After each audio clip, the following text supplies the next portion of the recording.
नमस्कार, आप देख रहे हैं द दस्तक 24। पेश है अब तक की बड़ी खबरें। बुजुर्गों और दिव्यांगों के लिए पोस्टल बैलेट की सुविधा, आयोग ने जारी किए दिशा निर्देश। कोरोना महामारी के दौर में चुनाव चुनौती से कम नहीं है। कठिन परिस्थितियों के बीच बिहार में 3 चरणों में विधानसभा चुनाव होने जा रहे हैं। वहीं एक लोकसभा सीट समेत 56 विधानसभा सीटों पर उपचुनाव होने हैं। ऐसे में चुनाव आयोग का ये फैसला साहसपूर्ण है। मौसम विभाग अगले महीने करेगा सर्दी का पूर्वानुमान। इस महीने के अंत में पहाड़ों पर बर्फबारी संभव। धरती के एक बड़े हिस्से में मौसम ने करवट लेनी शुरू कर दी है। देश में हवाओं का रुख बदल रहा है। कम दबाव वाले क्षेत्रों में अब उच्च दबाव की हवाओं की रफ्तार में तेजी देखने को मिल रही है। वैज्ञानिकों ने पश्चिमी घाट में की बोनी मछली की एक नई प्रजाति की खोज। वैज्ञानिकों ने इसका नाम एनीगामा चाइनिडे रखा है। इस अध्ययन का परिणाम नेचर पब्लिशिंग ग्रुप की open access mega journal scientific reports में प्रकाशित किया गया। 8 अक्टूबर को वायुसेना दिवस की परेड में पहली बार शामिल होगा राफेल लड़ाकू विमान। इस अवसर पर हिंडन गाजियाबाद स्थित वायुसैनिक अड्डे पर वायुसेना दिवस परेड एवं अलंकरण समारोह का आयोजन किया जाएगा। इस दिन राफेल लड़ाकू विमान वायुसेना की परेड में हिस्सा लेंगे।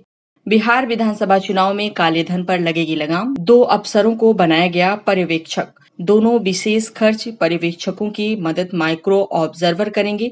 विशेष पर्यवेक्षक जागरूक मतदाता सी विजिंग के साथ 1950 पर एसएमएस के जरिए और सोशल मीडिया के जरिए मिलने वाली शिकायतों पर भी कार्रवाई करेंगे।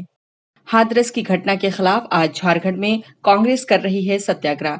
राज्य और सभी जिला मुख्यालयों में महात्मा गांधी या डॉक्टर भीमराव अंबेडकर की प्रतिमा के समक्ष कांग्रेस के नेता और कार्यकर्ता सत्याग्रह कर रहे हैं।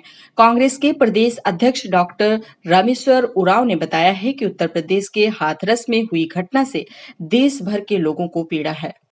इलाहाबाद हाईकोर्ट को अस्थायी न्यायमूर्तियों की बड़ी सौगात। जजों की संख्या 76 से बढ़कर हुई 120। अब हाईकोर्ट के कुल 160 पदों में से 120 अस्थायी और 40 अतिरिक्त न्यायाधीशों के पद होंगे। अभी तक ये संख्या 76 अस्थायी और 84 अतिरिक्त न्यायाधीशों की थी।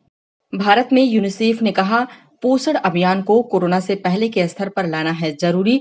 भारत में यूनिसेफ के प्रमुख अर्जुन डे ने कहा है कि पोषण अभियान के तहत कार्यक्रम जैसे कि समेकित बाल विकास सेवा का क्रियान्वयन, घर पर राशन ले जाना और खून की कमी को रोकने के लिए गर्भवती महिलाओं और बच्चों को आयरन फोलिक टैबलेट देना आदि पूरी तरह से लागू करने की आवश्यकता है। सोनू सूद ने अपने दोस्त के साथ मिलकर ऑनलाइन क्लास लेने में परेशानी का सामना कर रहे हरियाणा के मोरनी गांव के छात्रों की मदद की है। दोनों ने इंडस टावर और एयरटेल की मदद से गांव में निरंतर कनेक्टिविटी के लिए मोबाइल टावर इंस्टॉल कराया। सूद ने कहा, बच्चे बेहतर भविष्य के लिए समान अवसर पाने के हकदार हैं।